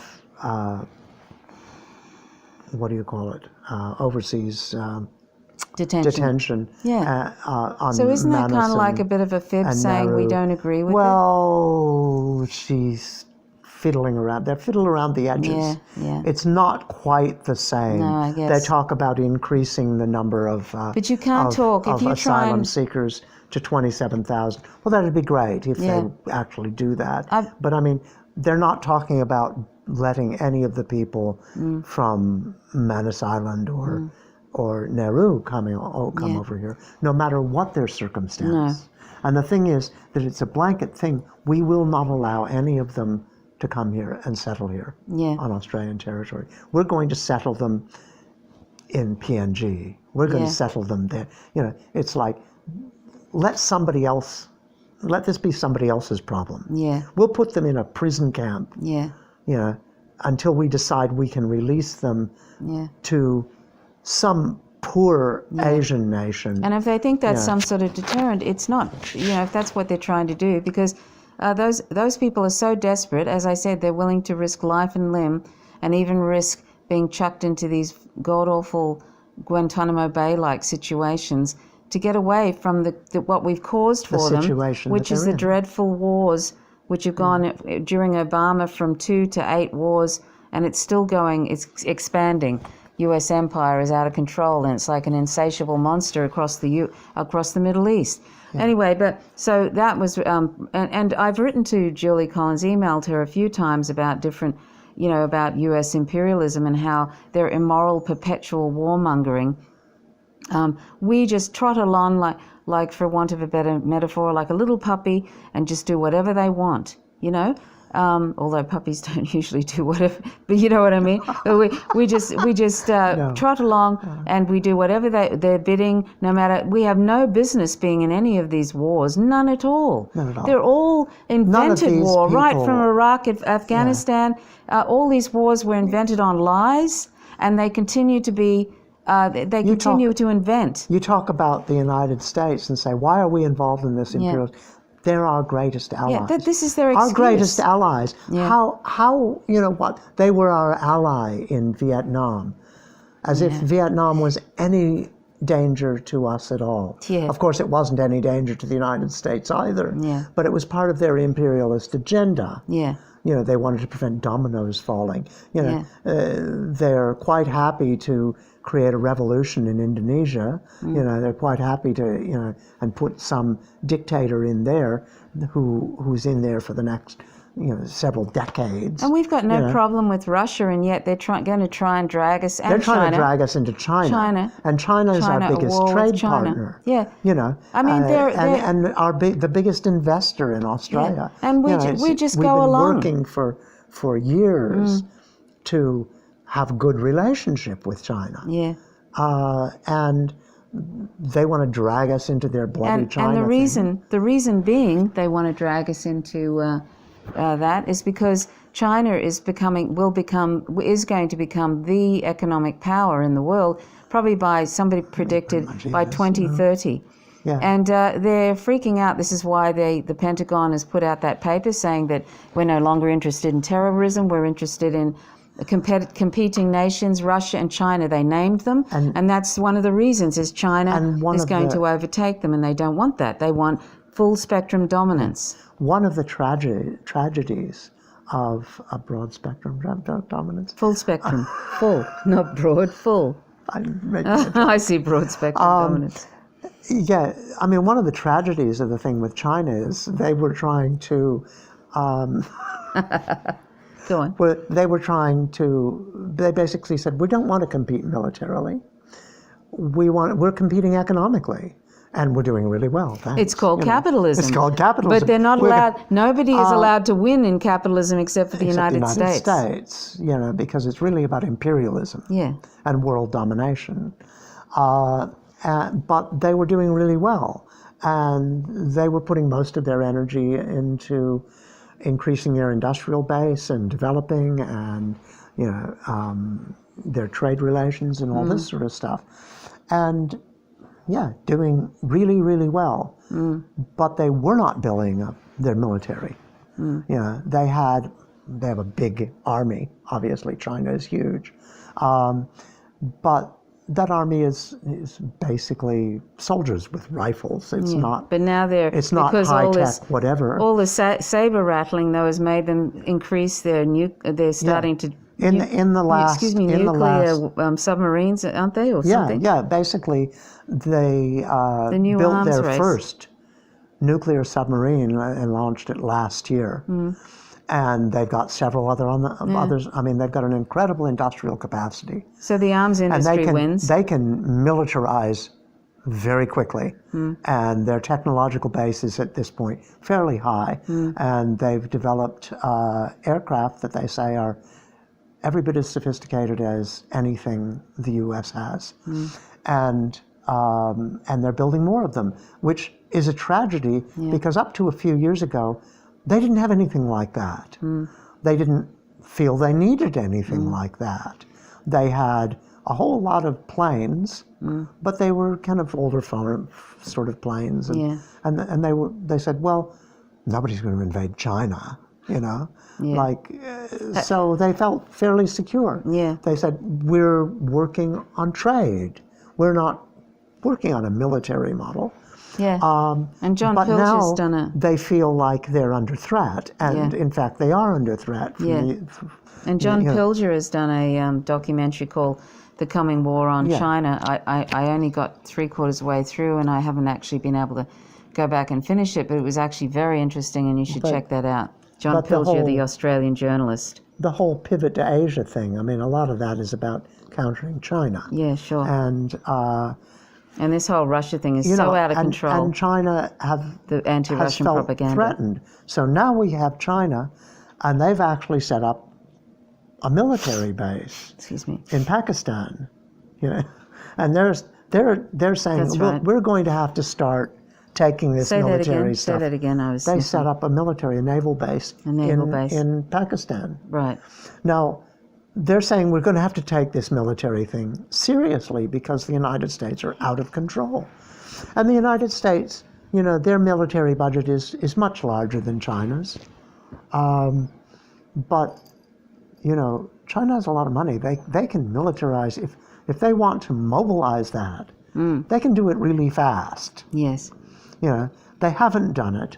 They don't have a lot of nuclear submarines. They have one. They have one nuclear submarine, but very soon they're going to have several. Yeah. And that's, I don't even know whether this is more about... And it's the U.S.'s fault. Yeah, but I don't even know whether it's more about the U.S. trying to drum up business for their arms industry corporations by getting all these countries completely freaked out. But I think really ultimately it's just about dominance. Trying to throw their weight around and say, if you don't do it, we're going to invade. Yeah, and poor old DPRK, all they're doing is trying to counter the continual threats, and that they haven't been left alone since they were invaded in 53, and the U.S. empire had knocked off. Yeah. Oh. Okay. Sorry, that just cut out. That anyway, just cut out. we probably going. Should try and wrap it up now. But I just want to say again, when we're talking about DPRK being threatened by the North U.S. Korea. and or China being threatened we're not saying these are the best countries. No. Their policies are all fabulous or anything like that. We're saying that the United States is a danger globally. Yes. It's bent on world domination, and it threatens these countries. And whether they're good or bad, they have some right to defend themselves. Yeah. And that's why, the new DPRK, North Korea, has learned that when Libya gave up its nuclear weapons, when Iraq gave up its nuclear weapons, look what happened to them. That's what Libya was destroyed. And tens of thousands of people killed, and now there's literally slavery in Libya. People are being sold for $400. I mean, they destroyed that country. And so, what was I going to say? DPRK. DPRK, they basically said, we want to develop. Wait, I've got my point. DPRK saw what happened to these countries, and it's not going to let that happen. And the only way to stop the U.S. from doing that is to build up some sort of a nuclear deterrent. See, this is, and Obama used to drop dummy bombs on the borders of DPRK, and they've been constantly provoking DPRK. This is something you don't hear in the mainstream media, constantly provoking them. And if you look up online, John Preisner and RT and North Korea. He went to North Korea, DPRK, about 3 or 4 months ago, and he's, and he said he wasn't on any sort of supervised tour. He went all over the country and he talked to people, and it is totally different to what is presented in the mainstream media. People aren't cannibalizing one another. They have actually free healthcare, and they have free education. They have some beautiful cities. It's sort of quite, I'm not saying it's perfect, but it's actually really very different from what is presented in the mainstream media. And the reason that it's presented that way, it's propaganda so that we will believe they deserve to be invaded because the people are in such dire shape. This is what the the U.S. empire does all the time. It says it has to do regime change. Helping them out. Yeah, for humanitarian reasons. This is their shtick all the time, and really it's just BS. They don't need, they were doing quite fine, thanks very much. And this is what the US empire does all the time, pretends it's going in for human rights. That's funny. It should start with its own country. They have 3 black people being murdered every day by the state. 3 black people being murdered every day by the state. They have white supremacist groups that the government protects. They have literally a mass shooting every day or every other day. They've had 18 this year. This is the country that's telling everybody else how they should be. You could go on and on and on. They have a neo-slavery. People are outrageous. They victimize and vilify homeless people. They put priests in prison in Florida for feeding homeless people. They treat them like they're absolute garbage. They have the prison complex. They literally charge prisoners for their footwear and everything else, to the point where prisoners leave prison with debts of like $20,000 to $50,000, and they also get them to make goods for Victoria's Secret and all these other large corporations for less than $1 a day or something. It's neo-slavery, and most of the people in prison are black people, so they've got a neo-slavery in prison. So this country, the U.S., which by the way, Noam Chomsky said they did a global. There was a global Gallup poll, a very large one, where they said who is the greatest threat to world peace? And guess what was up the top? The United States. Second was Pakistan, but that was because they did a lot of interviews from India. But way ahead was the United States. So a lot of the global community think the United States is the greatest threat to world peace. And who behaves as if they're the bastion of all that's good and that they're the protector of human rights? Truth, the United States. The American way. So, it's just, and if you believe the mainstream media, if you watch the mainstream media and you don't get any other independent news, that's what you might think too. Because it's complete propaganda through the corporate mainstream media to an absolute ridiculous degree. I mean, Goebbels would be proud of the mainstream media, the way it is now. It's just supreme propaganda. But anyway, was there anything else we wanted to say about Manus Island? No, I think that's it, really. Point, unless you want to stop now, I was going to say something about employment and stuff like that. Oh, okay, yes. No, that's good. Yeah? Yes. Okay. I'll just say one more thing about Korea, and that's that the Koreans have some idea. They've been in a war with the United States. Yeah. And their country has been devastated. A fifth of the population was wiped out. Virtually every city, almost all the structures in the country were flattened. It's horrific. Yeah. And war crimes. as well as war is a crime. Some of those links about. Yes, I'll post it. Actually, yes. But I mean, there's also straight, ordinary U.S. tourists who have like a blog about tours that they've go around and organize tours around the world. Yeah. And they said, a friend said, why don't you try going to North Korea? And they thought, oh my goodness, this is what they said in their blog. I would never have thought that. It sounds horrible. But they went ahead and went. Yeah. And they said, it's nothing like. No, it's nothing like it's presented. It's nothing like. And I was one of the suckers that believed. They took hundreds of photos. Yeah. They went off and talked to people.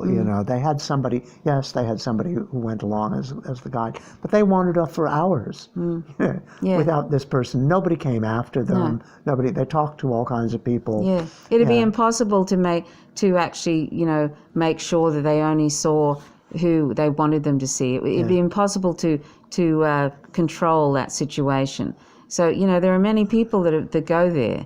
And the experience they have is completely different, and it's not through supervision or corralling them through certain areas. They just, go around. So this is something to remember. And what's her name, Billy?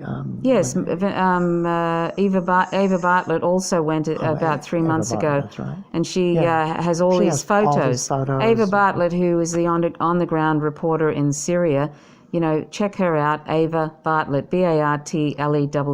Anyway, I'll post quite a bit of information about that. Yeah. So so this is what we're being fed, and that's why we need to do our own research in independent news, not mainstream media, not corporate mainstream media.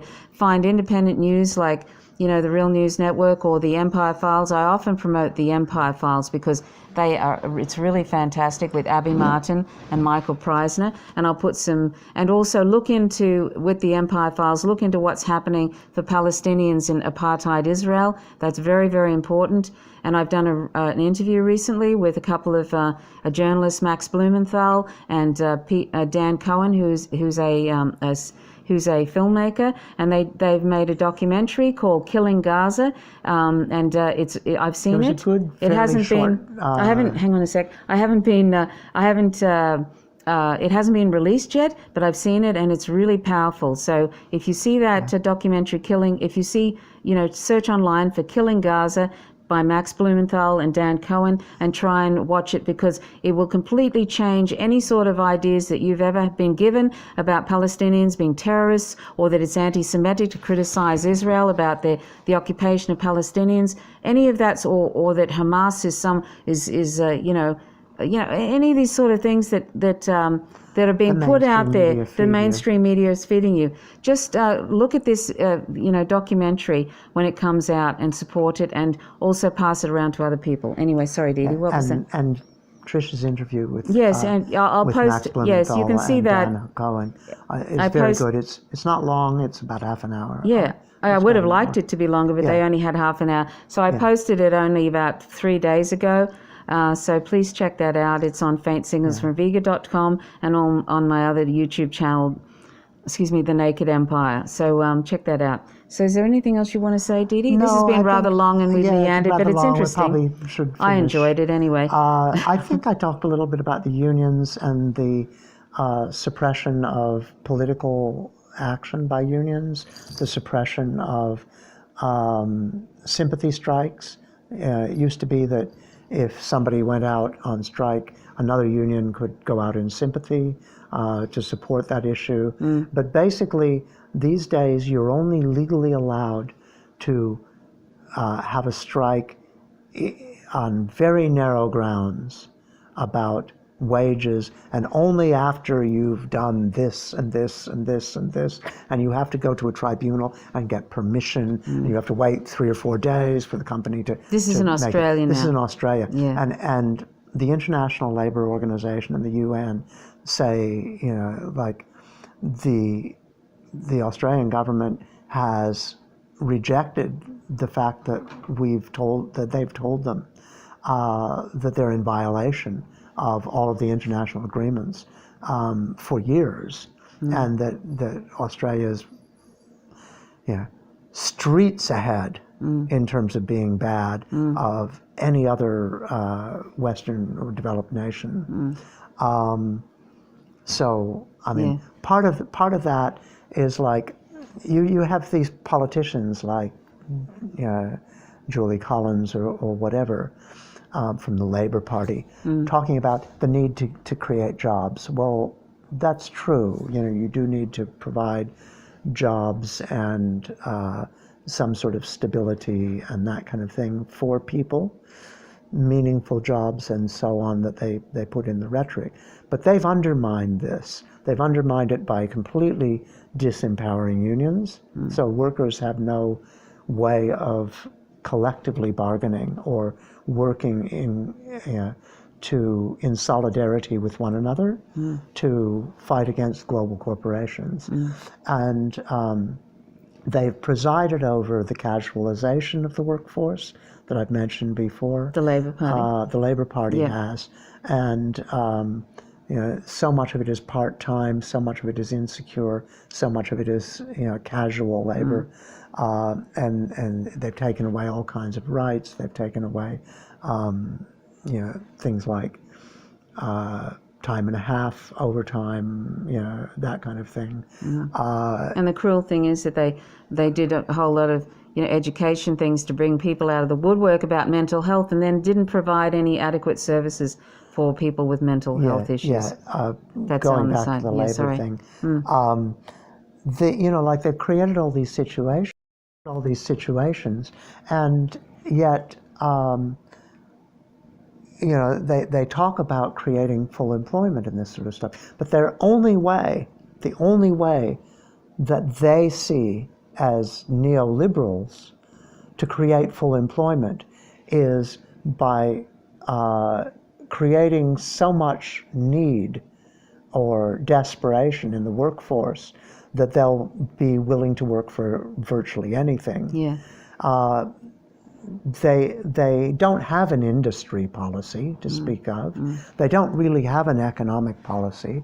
Their only way that they see of creating jobs is to attract transnational corporations, global corporations, that have no loyalty here.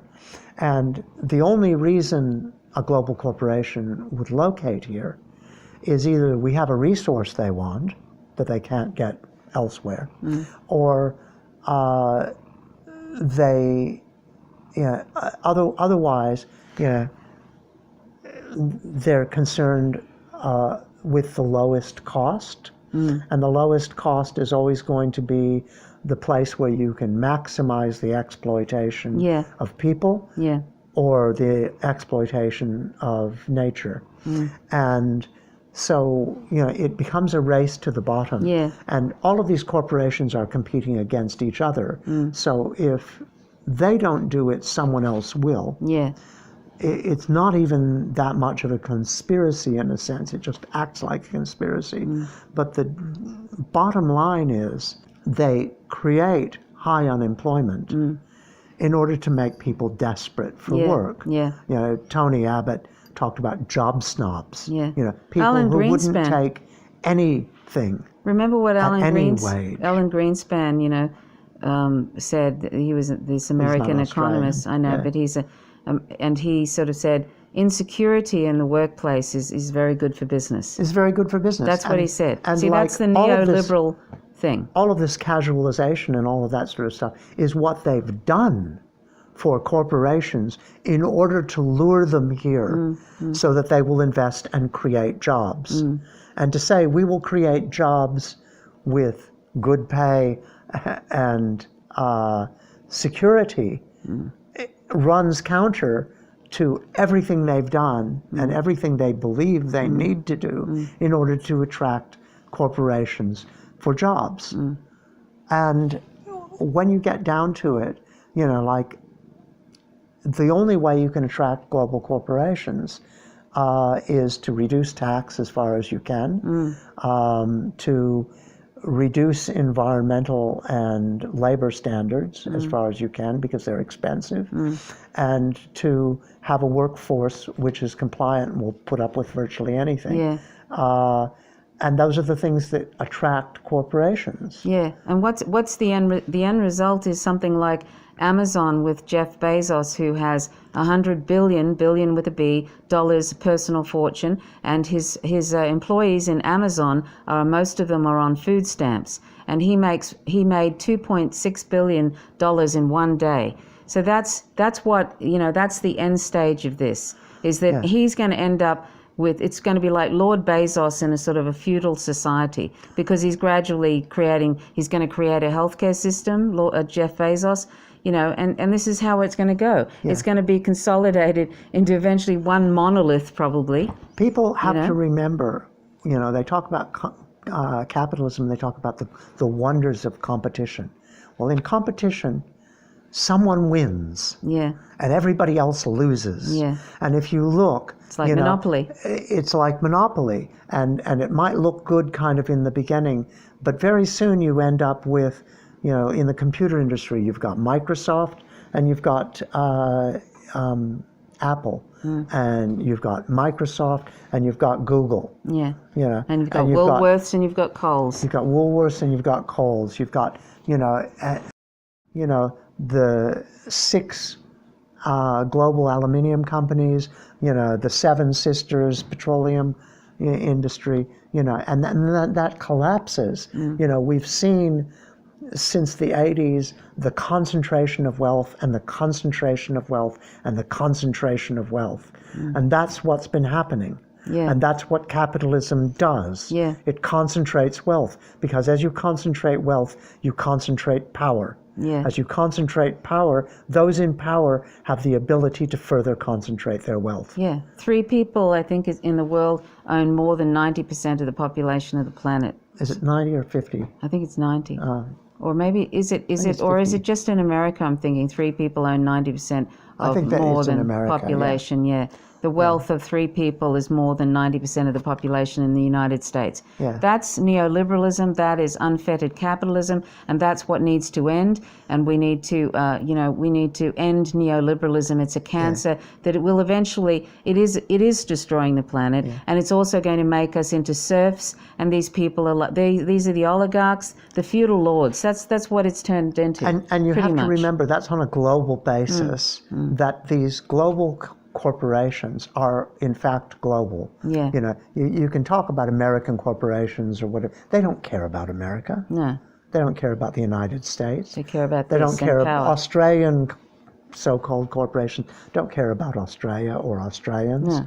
You know, they're global. They'll go anywhere. Yeah. They'll exploit anybody anywhere. Yeah. And once those people have that kind of power, they can fly their Learjets anywhere. Yeah. Borders mean nothing to Yeah. them. And US They're welcome empire. anywhere. They can go anywhere. They can do anything. It becomes the God realm. Yeah. And U.S. empire is the same. You know, they'll have somebody they'll use, like they used Saddam Hussein for ages and ages, and then he wasn't playing with them nicely, and then they decided to turn on him. You know, it's like they use dictators and then they kill them. They use them, they kill them. It's like, you know, they have no allies really. The United States, the U.S. empire just uses countries and they vilify the ones that won't submit to them. So, you know, these are things we need to be against, and we need to be against imperialism, we need to be against war, we need to be against neoliberalism, and we need to start developing communities and speaking out, because there's a lot more of us, as I've always said, as in all these different videos, there's a lot more of us than there are of these oligarchs. Have you ever seen that meme of these people bent over and they've got a monopoly board on their back, and there's all these kind of white monocled oligarchs sitting around playing this game of Monopoly, and it says all it takes is for basically for those people to stand up, and the game's over. Yeah. You can't have anybody riding you while you're, as Cornel West says, while you're back, or Dr. King says you're back when your back is bent. You know, when your back is straight. You know, we have to all stand up, otherwise, you know, we're going to end up, we're already toward a feudal society. We're very close to. Yeah. I mean, they're pushing back, you know, labor standards and the conditions of working people back to, you know, the 18th century, before a lot of the labor reforms happened, before really good public education or libraries or any of that sort of stuff was around. And you know, the differential in wealth. So we got just cut off a minute ago. Sorry for these cut-offs. We're having a bit of trouble with the phone and keeping connected with the recording. So anyway, hopefully it isn't too distracting. So anyway, Didi, you were saying about concentration of wealth. Basically, the concentration of wealth has become so huge that concentration of power, the concentration of the ability, you know, people in this God realm can do virtually anything. You know, Elon Musk can send his car, you know, up into space because he feels like it. Yeah. He thinks it might be nice advertising or something, and if he likes the song that's on the radio, woohoo, isn't that fun? But I mean, there's no responsibility there. There's no real consideration. There's power to do anything. And it's a kind of power, you know, that really does corrupt, because it corrupts that sense of having any consequence. Yeah. Yeah.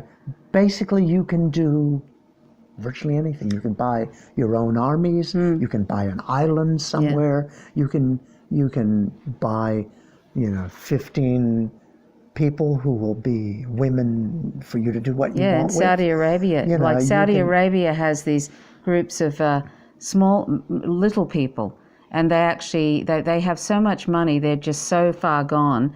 You know, they have sort of what they call midget. The princes. The princes. Are midget. So far gone. They call them midgets. Yeah. Midget throwing contests and stuff. Yeah, I mean this is how far gone, you know, people with absolute power, like the Saudi family, the Saud family have. Yeah. If you have that kind of power where you can do anything, well, if the world is fortunate, you know, Elon Musk might be kind of a nice guy. He's got some, you know, virtuous ideas.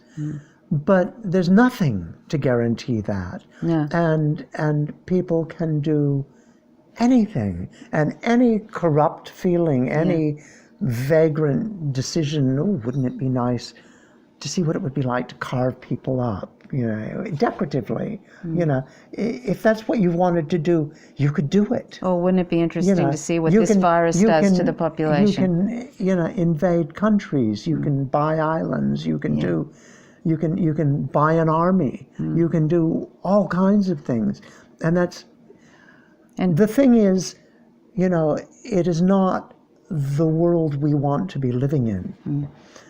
Ultimately, what politics should be is to present different ideas and to ask the people, what kind of a world do you want to live in? And how do we get there? How do we, as a have group, some vision? Get there. Have some vision of what the world we want. What kind of world do you really want to live in? Do you want to live in a world like this? Do you want to live in a Hopefully world not. where your children go to school and don't come back because somebody who is angry, has an automatic weapon and decided, woo! And it's so powerful that it literally shatters organs? Yeah. Do you want to live in a world where people, sort of think that that's okay, that everybody is so paranoid, they're all carrying guns? Where children look at the sky and say, it's a blue sky, this is when the Hellfire missiles come. Yeah, like children in Palestine or children in the Middle East. And we're responsible if we don't talk about anti-war, anti-imperialism. Where people who are doctors or engineers or chefs or something have their entire world obliterated around them, and they end up being asylum seekers, and we see them as, poor refugees. Yeah. They have nothing, they know nothing. They might be engineers, they might be fabulous engineers and have built bridges and all this sort of stuff. It doesn't matter. Yeah, and what we do to these people that are disenfranchised and vulnerable will ultimately and is ultimately coming back to us. Yeah, because it's all global connected. Corporations don't care. No. They don't care about any of us. No. Yeah, we need solidarity across virtually all boundaries. Yeah. There is the only other are the people who have so much power.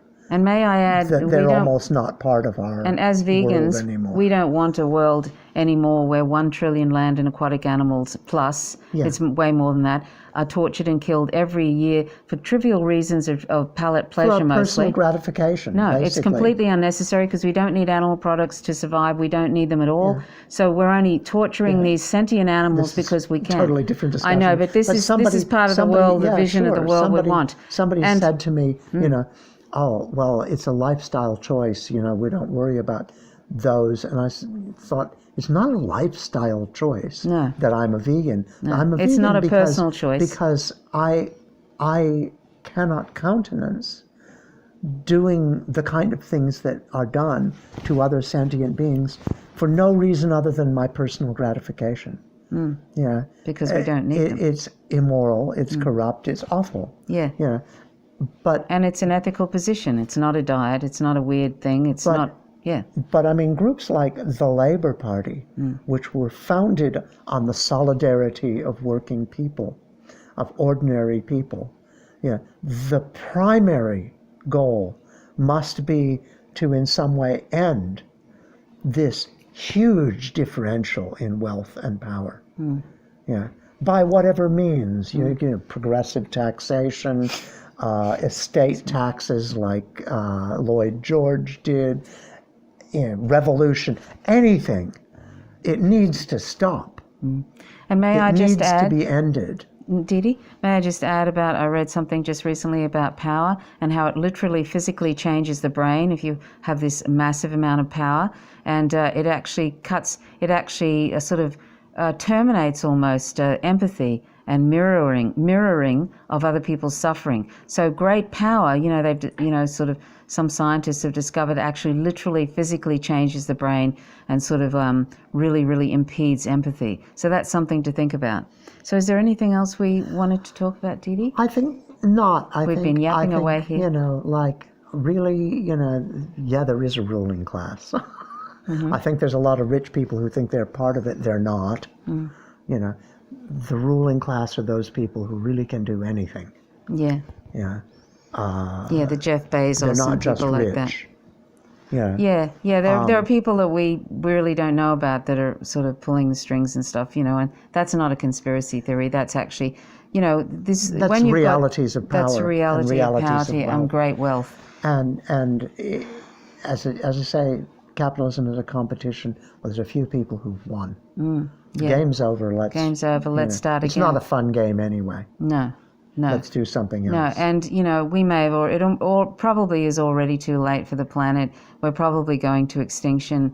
And mind you, I have to say, without a hint of misanthropy, if this is how it's going to be for us all, and if this is the sort of, we're gone. we're upset. Got this spiritual malaise, this sort of malaise where we don't seem to be, a lot of us don't seem to care about other human beings. We haven't even noticed non-human animals except that they're entertainment or there's something to eat or whatever. So we're not even there yet, most of us. But we see other human beings as nuisances. I mean, if this is the kind of, we treat homeless people like they're trash. If this is the kind of world we're heading towards, well, better we're gone. The world we're creating. Better we're gone, truly. Yeah. So if we don't have a vision, Dee Dee, as you were saying, I don't know if that was when we got cut off, but we need to have a vision of what kind of world we want. Because if we don't have a vision, then we have nothing to move towards. And if we're just going to sit and play silly little games and watch kitten videos on YouTube and be obsessed with the latest reality TV show and to divert ourselves and distract ourselves. And think that every 4 years that's our duty is to if you're in the United States, to vote for some front puppet when they're really pretty much exactly the same, and they're going to carry on the same neoliberal austerity measures, and they're going to carry on the imperialist wars which are killing millions of people, brown people overseas, for resources and hegemony. If we're just going to think that that's our duty to just vote once and then forget about it, we're wrong. Democracy is it's a participatory thing, and we have to have a vision of what we want. Otherwise, and we really should be moving towards socialism. Forget all this crap that's going on. We need to be caring about one another and actually have some social equanimity. Yeah. As going back to that thing, I mean, electoral politics, that's where we started. But electoral politics is a diversion. As long as there is no vision for where we want to go as a society, as a people, and thoughts about not only first, where do we want to be? And then how do we get there? How do we get there without hurting others? How do we get there that's consistent with the result that we want? But until then, it's just a distraction. It's another distraction. People get all excited about this candidate or that candidate, this party or that party, but there's almost no difference. And none of them have a vision. The destruction still goes on. And the concentration of wealth still goes on, and nothing changes except things get worse. And none of them have a vision, do they? Bertolt Brecht had a lovely sort of like phrase in, I think it was Good Person of Szechuan, and he said, things are getting worse, things are getting worse, things are getting worse. As a little mantra, it's often true. And the longer you live, the more you see it. The more you see it. We can see that you've lost. The more you see the loss in the world. And it's not going in a good way. And for a while, there were some gains. I mean, there's a few gains, things like marriage equality. But, if we're all dirt poor and we're all crushed economically, it won't matter whether gay people can marry each other or not. No. And who cares about the norms of, the whole marriage contract sort of thing anyway? But gay people have done more for marriage than the church has in the last 200 years. But and if we all end up in a mushroom cloud, and it's heading that way. None of that makes any difference. If there isn't the fundamental change from the heart, where people get up and say, "What kind of a world do I want to live in?" Really. What kind of world do I want, and how can I get there? Because the way we're going, we're not going anywhere good. No. And anyway, let's leave it at that. Let's leave it at that. So thanks so much for watching. This is Dee Dee River. I'm Trish Roberts, and you're watching Faint Signals from Vega. Stay well and work toward peace. Till next time. Bye for and be vegan if you can, and you certainly can. Bye for now.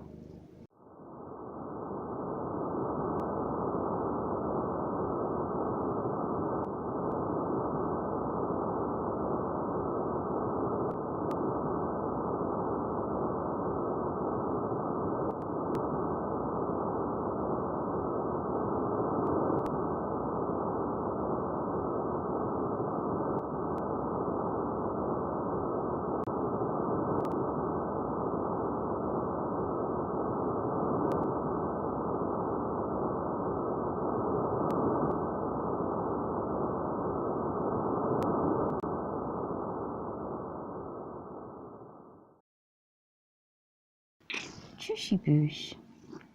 Shushy. Come on, look. Oh, come on, look. Look at the camera. There, see?